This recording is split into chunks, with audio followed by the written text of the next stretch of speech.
Orang yang marah itu mungkin juga adalah orang yang peduli terhadap pendidikan. Peduli terhadap pendidikan sehingga ketika dikritik dunia pendidikan dia sakit hati. Karena saya ada di dunia pendidikan dan ketika pendidikan dikritik saya sakit hati. Itu wajar. Tapi kalau jadi reaksi yang sehat untuk setiap kritik itu adalah bungkam setiap kritikan dengan realitas yang baik.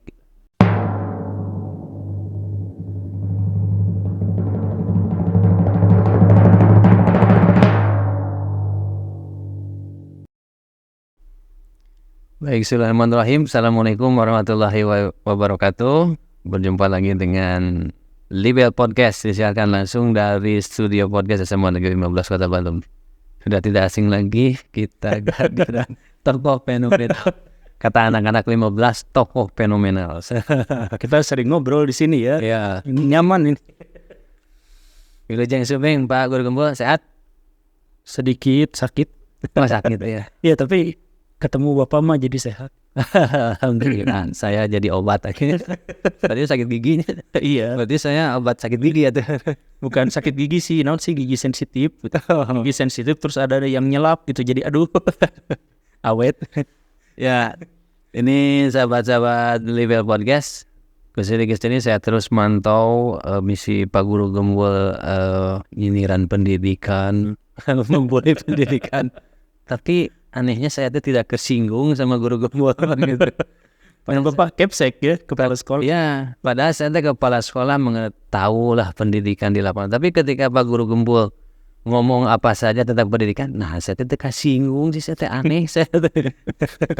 Nah, ada ilmu apa tuh? Saya mau ingin bertanya, kok Pak Guru Gembul banyak bicara pendidikan, tapi banyak orang yang diem daripada yang protes ya. Kemarin itu saya lihat baca di di komentar-komentarnya, kok positif gitu ya. Padahal yang diserang itu dunia pendidikan.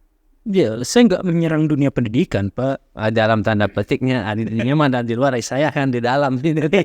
Asa nyerang ke saya, tapi asa kesinggung gitu saya asa kemana. Nah ini teh sebetulnya apa sih yang dibaca oleh Pak Guru Gembul dari dunia pendidikan selama ini? Ya, jadi gini Pak, ketika kita berhadapan dengan realitas yang sangat jelek, realitas yang sangat buruk, maka menyampaikannya itu bukan sebuah hinaan, bukan sebuah hujatan. Menyampaikannya itu adalah karena kita peduli gitu. Jadi kalau misalkan saya melihat ada sebuah hutan, yang hutan itu digunduli misal, itu kan realitas. Nah, realitas itu realitas yang buruk. Nah, realitas yang buruk itu tidak banyak orang yang berani menyampaikannya karena buruk itu. Nah, saya sampaikan saja ini seharusnya lestari, maka seharusnya tetap lestari. Jadi ketika sekarang gundul, saya sampaikan ini tidak benar, ini salah, ini keliru, ini harus diperbaiki. Jadi kalau mungkin misalkan saya menjelekan, ini hutannya gundul, ini nggak benar, maka pernyataan saya itu sebenarnya bukan hujatan, bukan hinaan, tapi sebuah kritik. Jadi ketika misalkan saya menganggap bahwa sistem pendidikan di Indonesia jelek gitu, itu kan realitas. Nah itu teh kadang-kadang ada orang yang merasa gitu, nah si teteh cina gitu teh nggak pendidikan teh tengah rasakan bahwa di lapangan juga gitu kita berbuat dan berjuang gitu. Dia di mana? Orang yang marah itu mungkin juga adalah orang yang peduli terhadap pendidikan. Peduli terhadap pendidikan sehingga ketika dikritik dunia pendidikan dia sakit hati. Karena saya ada di dunia pendidikan dan ketika pendidikan dikritik saya sakit hati. Itu wajar. Tapi kalau jadi reaksi yang sehat untuk setiap kritik itu adalah bungkam setiap kritikan dengan realitas yang baik. Jadi kalau misalkan saya kritik Bapak, misal ya, saya kritik Bapak sebagai kepala sekolah. Pak, Bapak mendidik siswa-siswa Bapak di sini itu kurang baik. Itu kritik. Itu berbeda dengan hinaan. Hinaan itu Bapak nggak becus ngajar anak-anak di sini. Itu hinaan. Tapi ketika Bapak tidak benar ngajak anak di sini karena begini-begini, maka kritik itu dalam bahasa ilmiah itu sering dipadankan dengan verifikasi. Verifikasi itu artinya menguji ini benar atau salah. Jadi ketika saya katakan seperti itu, maka itu adalah penguji. Yang bagaimana cara membuktikan apakah saya benar atau salah adalah bukti realitasnya bagaimana. Jadi ketika misalkan Pak, Bapak mengajar di sini itu atau Bapak memimpin sekolah ini kurang benar karena harusnya begini begitu ya. Nah, bagaimana reaksi Bapak? Bukan marah. Reaksi Bapak bukan sakit hati. Reaksi Bapak adalah diam. Coba aja lihat sekarang apa yang terjadi di sini. Jadi kritikan itu dibalasnya yang sehat itu adalah dengan menunjukkan realitas yang sesungguhnya tidak seperti itu. Nah, tapi ini dengan budaya di Indonesia ya gitu. Saya melihat bahwa kritik itu akan menghasilkan sesuatu yang justru kontraproduktif di Indonesia ini. Jadi saya harus belajar bagaimana mengkritik, tetapi kritikan itu bisa diterima. Nah gitu. Memang kemarin kalau misalnya Pak Guru Gembul mengatakan di media ya, dan itu diakses publik viral ya, sampai berarti ratusan ribu bukan sampai juta nanti. Ini memang kritik yang luar biasa begitu ditangkap oleh kita semua. Tetapi itu menjadi sesuatu yang kontraproduktif, kekalahkan jadi gede kan kritiknya gitu. Jadi ini apakah budaya kritik ini, saya tertanya kepada Pak Gembul, apa budaya kritik ini cocok tidak, atau cocok kritik itu tapi ada gaya-gaya khas Indonesia gitu? Karena mungkin kalau orang Barat sudah biasa terbuka cara berpikirnya, ketika dikritik dengan argumen itu mereka menganggap itu suatu hal yang biasa. Nah mungkin apakah di Indonesia ini belum bisa mungkin berpikir seperti itu? Bagaimana harus Pak Gubernur? Budaya nalar kita berkritik. Kita pertama kita melihat secara historis, kemudian kita harus melihatnya secara parsial. Tapi kita bahas dulu yang parsialnya itu. Jadi maksudnya gini, Indonesia itu adalah sebuah bangsa. Istilah bangsa itu adalah istilah politis. Sebab secara antropologis, kita adalah bangsa yang terdiri dari begitu banyak bangsa. Jadi Indonesia itu sebenarnya tidak bisa layak disebut sebagai bangsa secara antropologis, karena bahasa kita berbeda. Jadi struktur masyarakat kita juga berbeda. Jadi 7 unsur kebudayaan dalam bangsa Indonesia itu tidak mewujud sebenarnya. Karena yang ada itu adalah bangsa Sunda, bangsa Jawa, yang kemudian karena kita disebut secara politis menjadi bangsa Indonesia, maka mereka terpaksa disebut sebagai suku bangsa gitu. Padahal mereka tuh bangsa gitu ya. Jadi orang Batak misalkan, mereka tuh ada bangsa Batak gitu. Mereka secara tradisional juga menyebut bahwa mereka itu adalah bangsa Batak, bukan suku Batak gitu. Dan lain sebagainya. Nah, di antara suku-suku bangsa atau di antara bangsa-bangsa di Indonesia itu tidak semuanya adalah bangsa-bangsa yang menolak kritik. Justru yang harus menyesuaikan atau yang mampu mengakomodasi kritik dengan seni yang luar biasa, dengan bahasa-bahasa bersayap, itu hanya terfokus di orang-orang Jawa gitu. Jadi kalau misalkan Bapak bilang tadi, masyarakat Indonesia itu pada umumnya adalah masyarakat yang kalau dikritik mungkin jadi akan marah, dan ketika kritik itu terjadi maka itu bisa kontraproduktif. Nah, itu sebenarnya bukan masyarakat Indonesia secara keseluruhan, tetapi umumnya itu terjadi di Pulau Jawa gitu. Nah, itu terjadi kalau misalkan kita ngobrol sama orang Aceh itu belak-belakan sekali kalau ngomong gitu. Orang Batak itu belak-belakan sekali kalau ngomong. Jadi kalau misalkan mau kritik, mau saran, mereka langsung aja lontarkan gitu. Atau misalkan apalagi kita ngomong sama orang-orang Sulawesi, kita berbicara dengan orang-orang Kalimantan yang pedalaman maupun yang pesisiran, itu mereka sebenarnya adalah orang-orang yang terbiasa untuk terbuka gitu.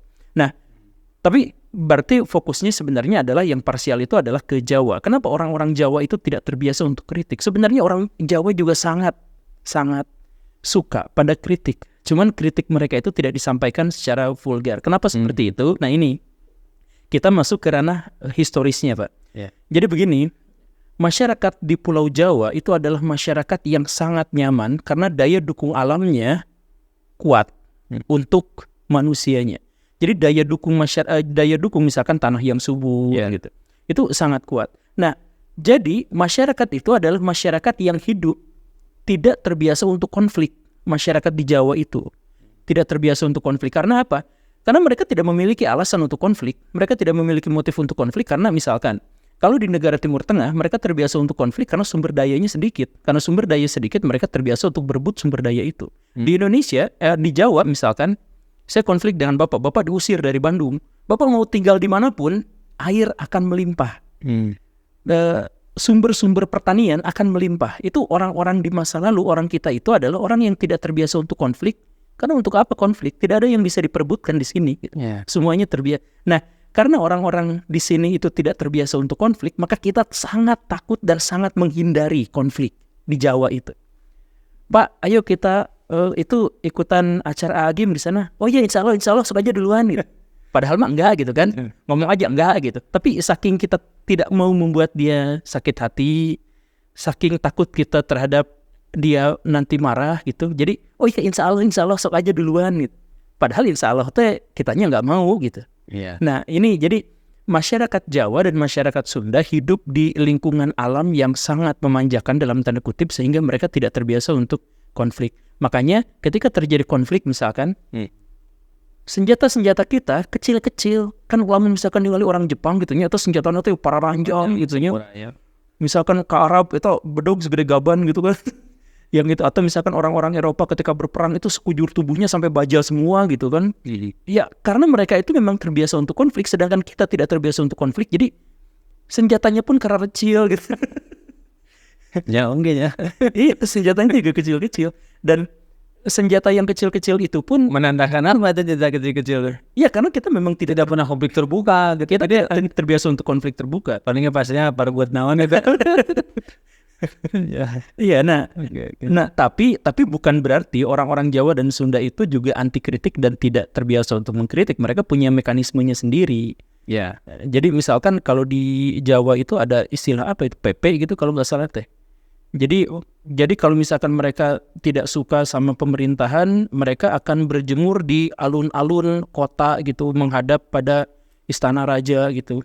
Diam saja, mereka tidak apa, tapi demo gitu. Demonya tuh dengan cara seperti itu. Maksudnya mekanisme kritik itu atau ada pujangga-pujangga yang ketika menulis kitab-kitab itu penuh dengan sindiran yang nyelekit gitu.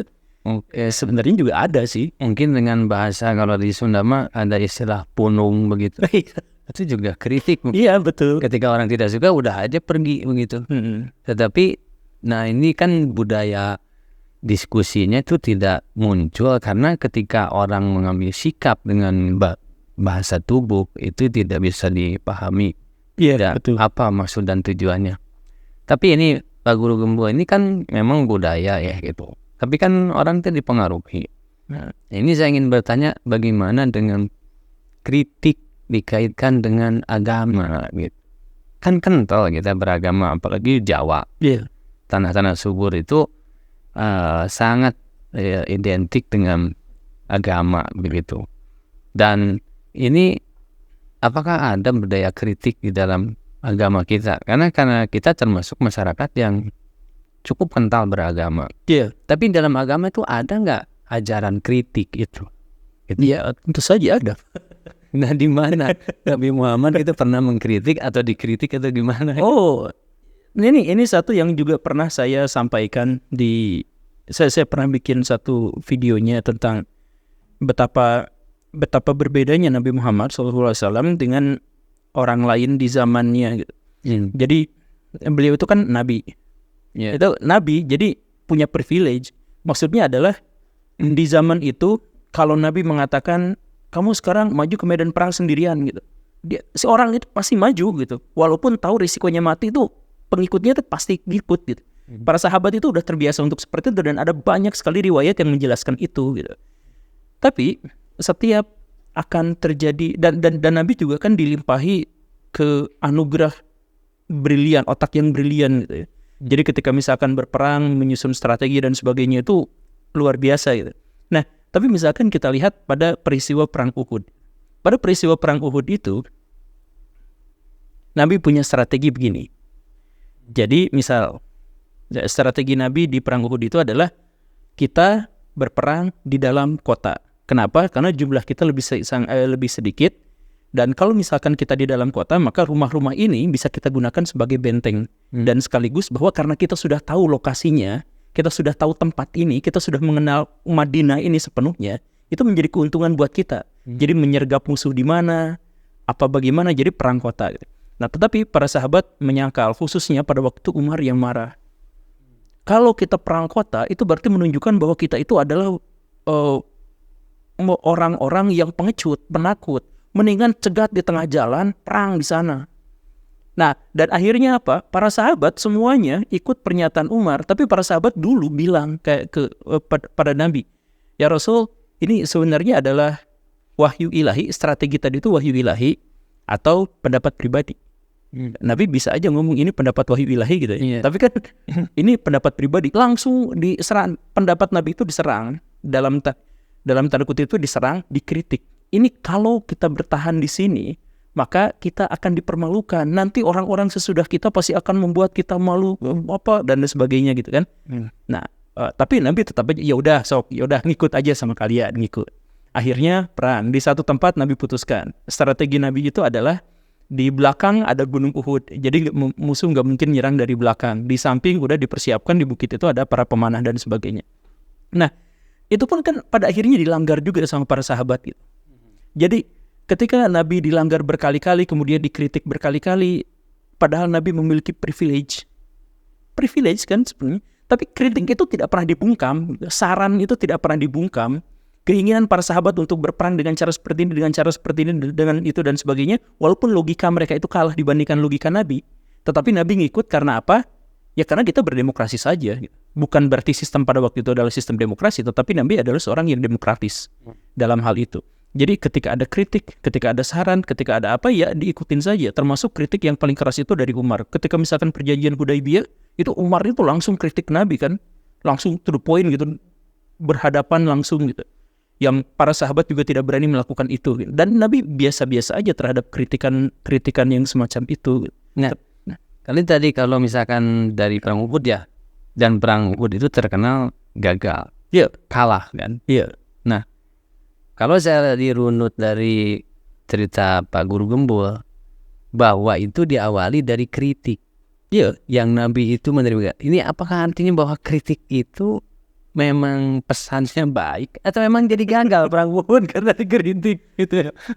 Perang Uhud gagal itu menunjukkan bahwa strategi dan logika Nabi Muhammad itu jauh lebih baik daripada para sahabat yang lain. Bahkan ketika para sahabat lain itu jumlahnya banyak dan menyerang satu pendapat Nabi yang berbeda gitu, kan ketahuan pada akhirnya bahwa yang benar itu adalah Nabi Muhammad. Dan kritik itu walaupun pada waktu itu menunjukkan bahwa Nabi Muhammad akhirnya dikalahkan dalam perang itu, tetapi ini dampaknya lebih besar, Pak.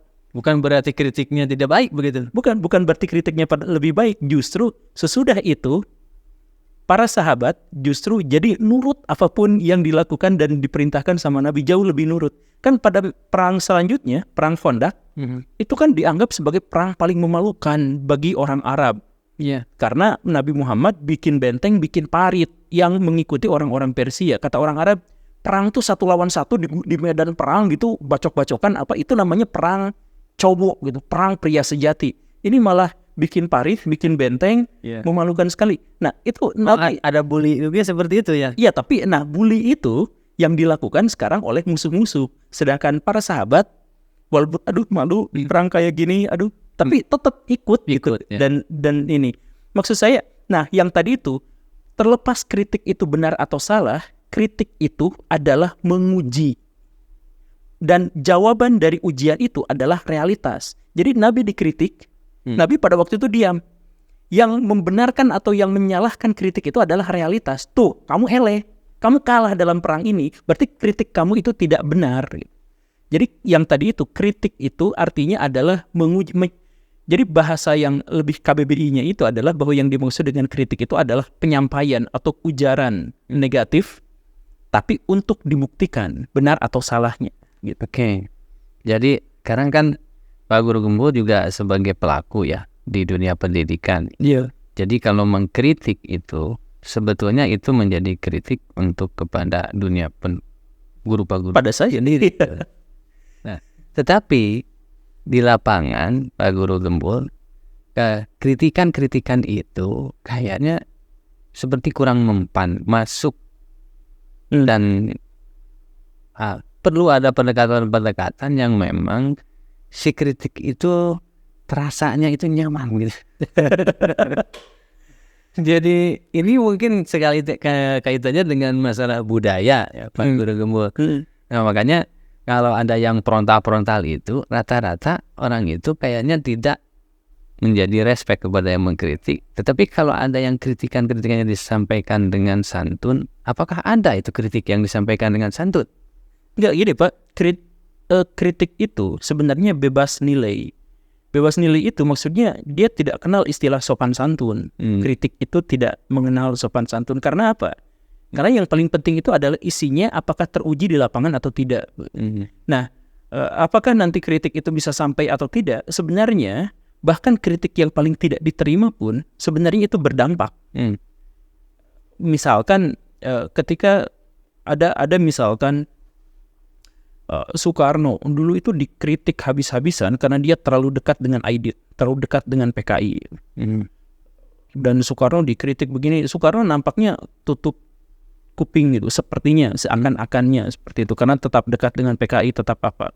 Tapi kan sebenarnya ketika misal ditanya di Cindy Adam, apakah kenapa dekat dengan komunis, apa Bapak juga komunis dan sebagainya, kan Soekarno pada waktu itu mengatakan bahwa tidak mungkin ada sebuah ideologi yang bisa mengangkang pikiran saya. Saya tidak masuk ke komunis karena saya juga memiliki ideologi, saya juga kuat. Jadi ngapain saya ikut pada ideologi tertentu kalau saya dalam benak saya juga memiliki sesuatu yang besar. Jadi maksudnya pengakuan Soekarno itu muncul dari kritik yang katanya tidak didengar itu. Dan akhirnya apa? Ketika buku itu muncul dan akhirnya dibaca sama orang, kita semua sampai sekarang tahu bahwa Bung Karno itu bukan seorang komunis.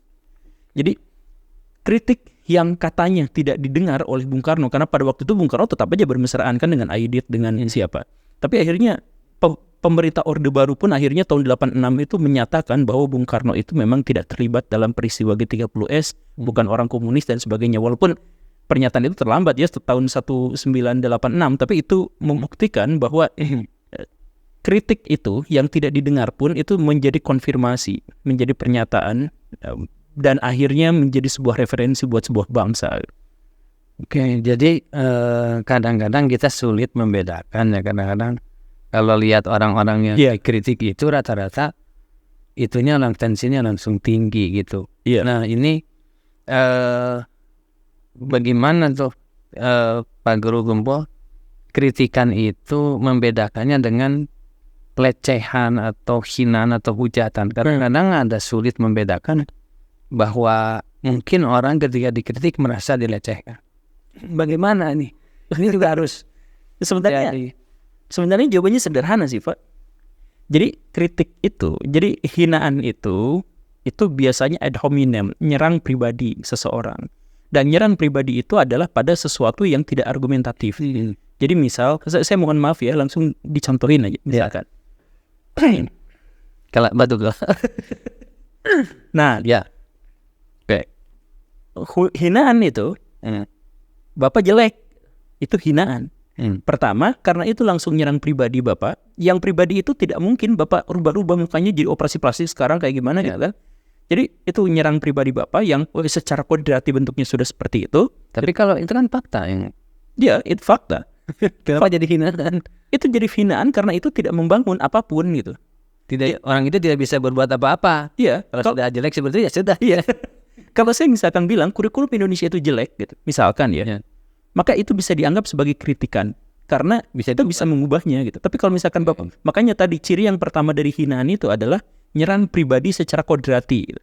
Yang tidak bisa diubah itu yang pertama. Ya, kalau misalkan kritik itu tidak mungkin nyerang itu, tapi nyerangnya gagasan, ide, kebijaksanaan, kebijakan, hukum atau semua yang sudah mewujud. Oke, sekarang begini kasusnya. Kalau orang bilang bodoh kamu, dungu kamu, kritik itu bukan? Nah, karakteristik kritik yang kedua yang membuatnya berbeda dengan hinaan itu adalah bahwa kritik itu argumentatif, sedangkan hinaan itu tidak. Jadi misal gini, kalau Bapak masih menggunakan kurikulum merdeka, tetapi di sebuah sekolah yang tidak layak seperti ini, maka itu Bapak bodoh, misalkan seperti itu. Saya mohon maaf ya. Nah, itu adalah kritik. Mau salah mau benar kritikannya itu adalah kritik. Karena apa? Argumentatif. Sekalipun dia bilang bodoh. Iya. Sedangkan kalau yang misalkan yang menghina itu adalah Bapak bodoh, yang gini aja nggak tahu gitu. Nah, itu selesai gitu. Argumentasi itu, jadi kritik itu ada argumentasinya. Maksudnya, kalau sekolahnya diperlakukan seperti ini terus, maka ini akan menjadi begini. Makanya Bapak bodoh kalau masih begini gitu.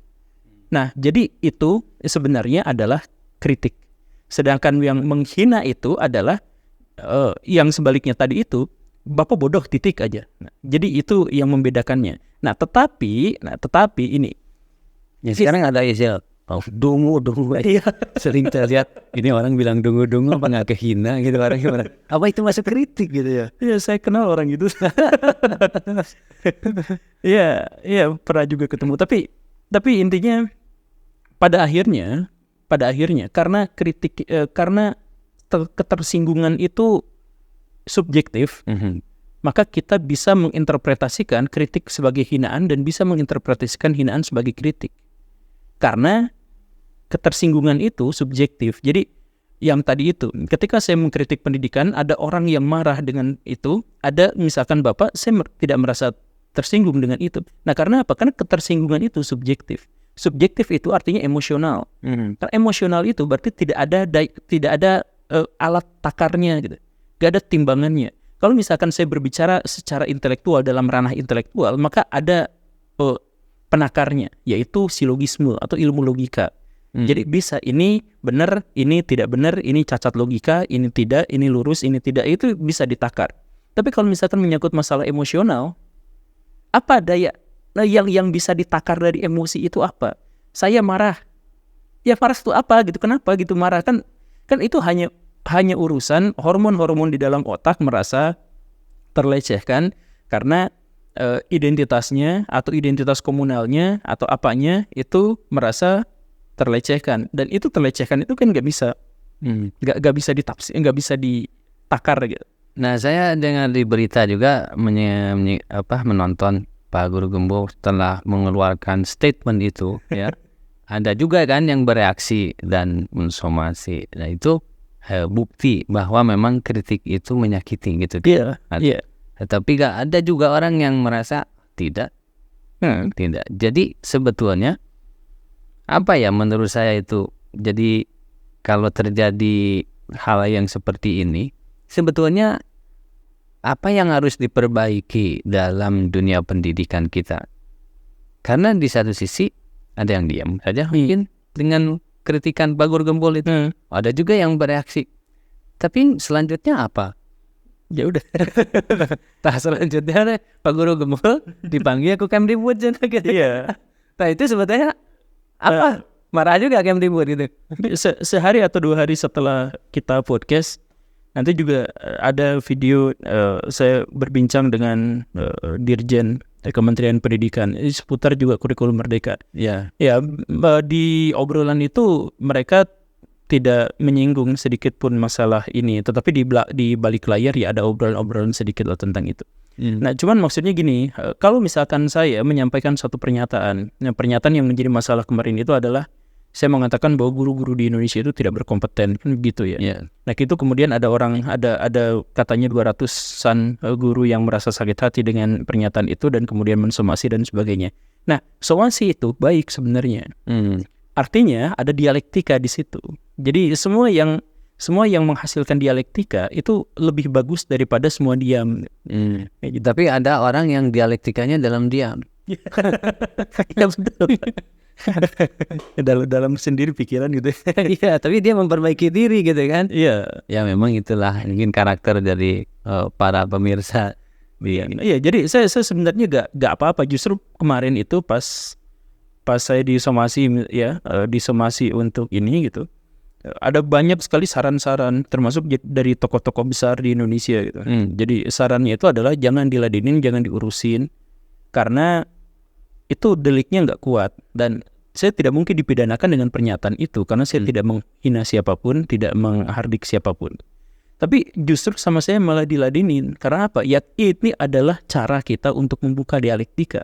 Makanya ketika misalkan ayo kita diskusi terbuka, saya gak bahas masalah somasinya, saya bicara tentang metodologi ilmu di situ. Jadi dalam dialog itu biar apa? Ya biar itu menjadi konstruktif, biar bisa membangun gitu. Bagaimanapun sistem pendidikan kita itu adalah sistem pendidikan yang harus terus-terusan di-upgrade, diperbaiki. Baik. Dan saya kira ini udah selesai Pak Guru Gembong ya kemarin untuk masalah somasi itu. Mereda. Ada akan bikin lagi kritik yang baru. Ya nanti ini insya Allah bulan depan ada pihak yang ingin mengajak sebuah pertemuan besar rektor Universitas Pendidikan di seluruh Indonesia. Itu akan kita obrolkan dengan khususnya terkait dengan tema-tema yang saya ajukan, kritik-kritik yang saya ajukan. Semoga itu bisa bulan depan semoga jadi ya. Jadi Pak Guru Gembul ini sebetulnya juga saya mengkritik sudah punya juga ini tema-tema yang perlu diubah. Ada. Maksudnya, jadi Pak, kritik saya itu sebenarnya bukan hanya diumbar ke media massa untuk dapat viewers dan sebagainya. Jauh-jauh hari sebelum itu, saya bicara langsung dengan rektor di depannya, secara langsung to the point. Saya sampaikan kritik-kritik ini gitu. Dan beliau ya biasa-biasa aja, welcome aja. Dan ketika beliau berkomentar, beliau juga mengatakan ya memang seperti itulah kurang lebihnya. Nah, jadi kritik itu adalah bagian dari membangun. Jadi gini nih Pak, kalau saya mau memperbaiki diri saya sendiri, maka hal pertama yang harus saya lakukan itu adalah saya tahu apa yang harus diperbaiki. Ya. Nah, dari mana kita tahu apa yang harus diperbaiki? Kadang saya mengetahuinya, kadang saya tidak mengetahuinya, karena itu butuh perspektif orang lain. Jadi ketika orang lain menyampaikan pernyataan, Pak Guru Gembul, kritik Anda itu cacat logika karena begini. Kadang saya membutuhkan pernyataan itu karena saya tidak bisa melihat secara keseluruhan apa yang saya lakukan dan apa yang saya perbuat. Karena saya itu subjektif. Saya melihat segala sesuatu dari perspektif diri saya sendiri. Dan segala sesuatu yang melihat dari satu perspektif saja itu biasanya gagal, tidak bisa melihat secara keseluruhan. Oke, begini Pak Guru Gembul, berarti orang yang mengkritik itu sebetulnya dia sudah tahu yang harus diperbaikinya. Iya. Setiap orang yang mengkritik pasti tahu kan. Iya. Kamu salah begini, dia sudah tahu sebetulnya. Tapi ada pernyataan seperti ini nih, dan ini sampai ke mahasiswa. Anak saya diskusi dengan saya. Kritik itu saya bilang jangan terlalu banyak, saya bilang, tapi sampaikan kritikmu dengan solusi. Oh enggak, orang mengkritik itu tugasnya mengkritik, mencari solusi adalah orang yang ini dari mana? Saya dengar pernyataan si Anu tuh yang suka bilang padungu itu ya Pak Rogi Gerung, kita sebut aja langsung namanya, orang teman saya. Tapi jadi pernyataan itu nyampe tuh ke mahasiswa. Iya. Jadi Pak Rogi itu kan sering dikritik karena dia suka mengkritik tanpa mengajukan solusi. Iya. Misalkan Pak Jokowi gini, pemerintahan gini, ini gini, dungu, kan begitu kritiknya itu. Kemudian beliau dikritik balik. Kalau misalkan hanya bisa mengkritik, semua orang juga bisa. Lalu apa solusinya?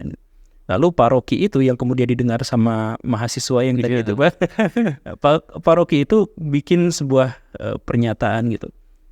Saya mengkritik karena saya warga negara, dan yang dikritik itu dan saya tidak memiliki wewenang untuk menciptakan solusi. Yang membuat solusi itu adalah pemerintah, karena itu mereka dibayar.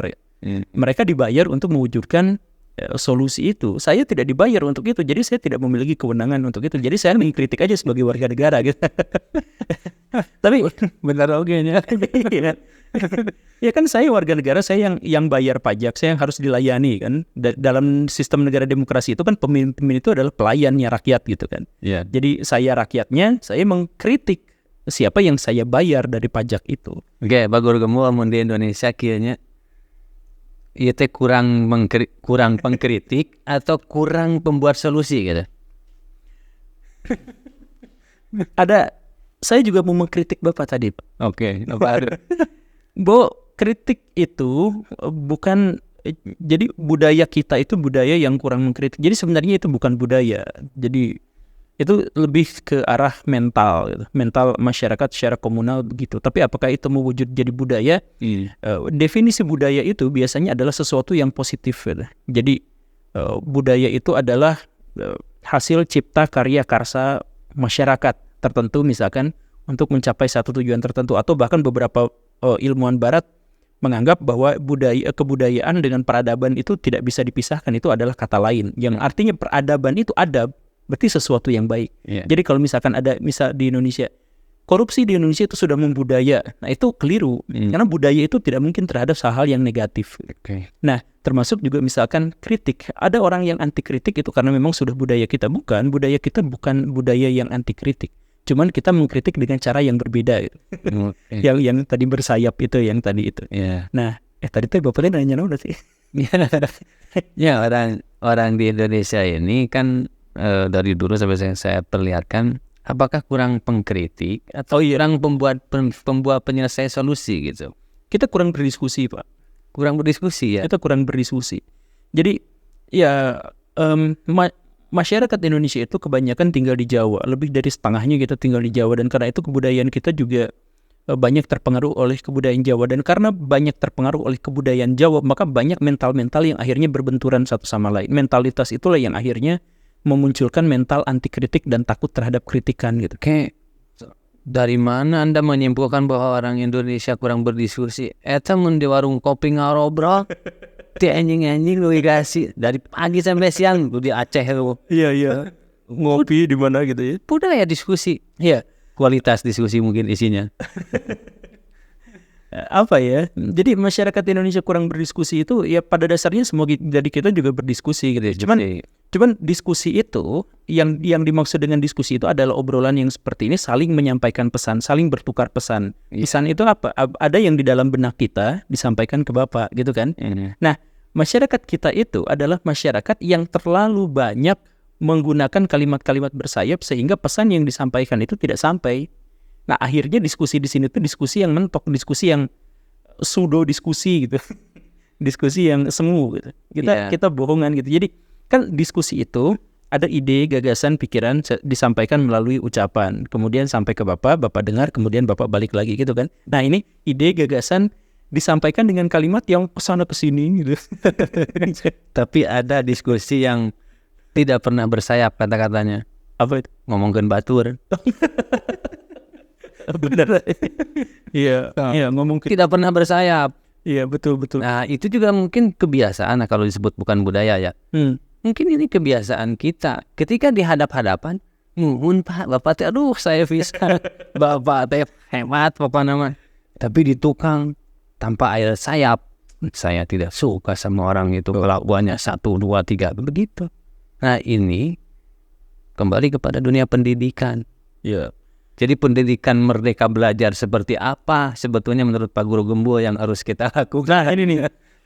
Saya kemarin Pak terkaget-kaget gitu Pak, terheran-heran waktu saya ngobrol sama Kementerian Pendidikan itu. Kaget berbicara tentang kurikulum merdeka karena semua yang saya pikirkan itu ternyata mereka juga memikirkannya. Yang saya membuat kaget itu adalah karena saya tidak pernah menemukan ini di lapangan. Jadi maksudnya gini Pak. Apa tuh? Kan saya sebagai guru gitu ya. Saya juga pernah sampaikan gitu. Tapi ini seharusnya jangan dikeluarin kemana-mana, ada rahasia gitu. Tapi saya itu kan sebenarnya guru yang punya 2 identitas yang berbeda gitu. Yeah. Di satu sisi saya guru honorer, guru yang tidak memiliki kompetensi karena tidak ada surat-suratnya. Yeah. Guru yang kemudian yang dulu dihujat sama Anda teh adalah Anda sendiri ya. Iya. Nah, guru yang tidak memiliki kompetensi, tidak ada catatan-catatan, guru yang dibully sama senior guru yang PNS gitu, yang disuruh bikin RPP apa segala rupa yang ya terus ikut in-house training gitu, terus sama ada guru penggerak lah sama guru apa tadi diceramahin harusnya gini. Di satu sisi begitu. Nah, di sisi lain saya juga punya identitas di mana saya tuh turut membangun misalkan kurikulum merdeka, ngobrol dengan orang-orang yang berbicara tentang kurikulum merdeka, ada di kementerian lah katakanlah yang seperti itu gitu ya. Yeah. Nah, ketika saya berbicara tentang kurikulum merdeka di kementerian itu, ternyata kok pas sama, ketika sampai ke bawah kok beda sekali. Oh gitu. Iya, jadi misalkan kurikulum merdeka yang di atas itu, mereka itu berbicara bahwa kurikulum merdeka itu kedepannya adalah personalisasi pendidikan. Jadi setiap orang yang punya bakat minatnya itu akan dikembangkan sesuai dengan bakat minatnya. Karena itu KKM akan dihilangkan. Kan dalam kurikulum merdeka KKM itu akan dihilangkan. Kemudian aturan-aturan, kemudian kriteria-kriteria kelulusan dan sebagainya itu akan dihilangkan. Karena setiap orang itu harus berkembang sesuai dengan bakat potensinya masing-masing. Tidak bisa dibandingkan dengan orang lain. Tidak bisa dibandingkan dengan orang lain. Jadi kalau misalkan ada orang yang jago matematika terus misalkan kurang dalam bahasa Indonesia, maklumi memang seperti itu. Nah, ya itu kurikulum merdeka seperti itu. 1 poin di antara 3 poin yang dibahas di kementerian itu. Tapi ketika saya sampai dan diajarin kurikulum merdeka sama guru penggerak di sekolah itu, guru penggeraknya, iya, yang pengawas yang kayak gitu lah, diceritain bahwa kurikulum merdeka itu adalah kurikulum yang merdeka itu singkatan katanya, singkatan dari ini. Kemudian nanti RPP-nya sekarang hilang ya karena namanya diganti jadi ini, silabusnya diganti jadi ini, terus nanti bentuknya jadi seperti ini, nanti pelaporannya seperti ini. Kok jadi sangat teknis dan bukan merdekakan guru, malah mengikat guru dengan aturan-aturan yang baru gitu. Loh kok jadi begini? Saya mau ngomong, Bu, kurikulum merdeka tuh aslinya kok jadi banyak administrasi yang berubah. Kembali ke administrasi. Kembali ke administrasi.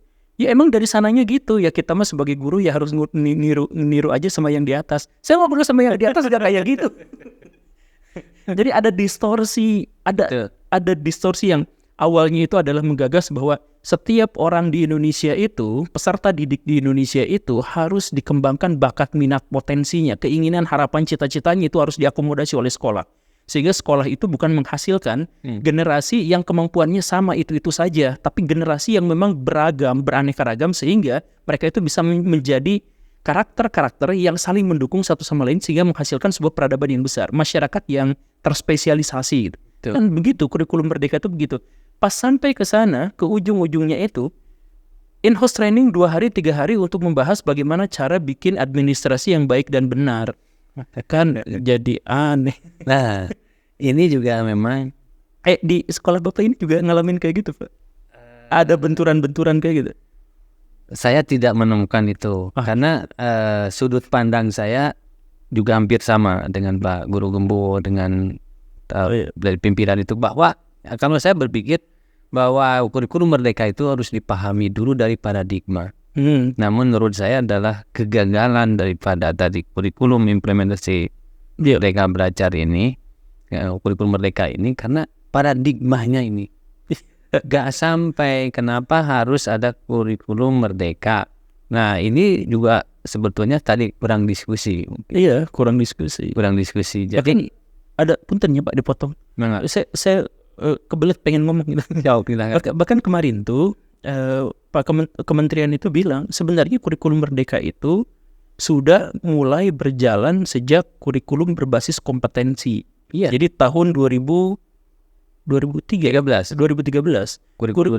Kan? Iya, kurikulum berbasis kompetensi. Artinya sebenarnya yang sekarang itu hanya penyempurnaan karena ide-idenya sudah dilaksanakan sejak tahun 2013 gitu. Betul. Berarti sudah 10 tahun. Kalau misalkan sudah 10 tahun berjalan kurikulum merdekanya, kenapa kita masih ngagugulung administrasi itu yang sekarang nggak ini gitu? Ya, kalau menurut saya Pak Guru Gembul, jadi kurikulum itu kan semacam konsep ya. Makanya saya mengkritik juga kepada pemerintah.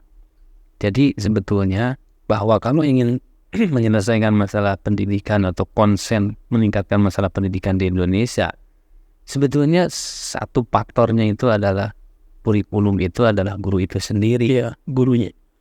Nah, makanya harus ada guru-guru yang terus merdeka dan harus ada banyak teman yang merdeka itu, dan juga harus ada support dari yang langsung dari sana, kemudian mendelegasikan siapa yang memang itu konsepnya sudah benar begitu, sehingga ke lapangan tidak beda-beda. Nah, tapi Pak Guru Gembul, menurut Pak Guru Gembul, kalau lihat silasinya seperti itu, di atas seperti itu, di bawah seperti ini, apa tuh yang harus dilakukan oleh dunia pendidikan, oleh guru-guru? Saya sebagai guru, bukan orang di luar guru. Jadi saya menghimbau, karena itu untuk semua guru, termasuk untuk saya sendiri. Jadi mari kita update pengetahuan kita, gagasan kita, pikiran kita, update bacaan-bacaan kita, buku kita. Karena semakin kesini tuh kritikan terhadap guru itu semakin kuat, tetapi kritikannya di luar. Jadi pas masuk ke dalam ke Indonesia, guru-guru itu seakan-akan dapat glorifikasi terus-terusan gitu. Jadi misalkan ada orang-orang di luar yang sampai menyebut bahwa orang Indonesia, guru-guru di Indonesia itu adalah guru yang tidak berkompeten, dan mereka lah yang menghasilkan siswa-siswa yang tidak berkompeten. Itu kan sebenarnya sakit hati. Saya juga sakit hati diperlakukan seperti itu atau diomongin seperti itu, tapi kan itu realitas. Jadi gini, untuk mengukur kompetensi itu yang paling akurat itu adalah outputnya.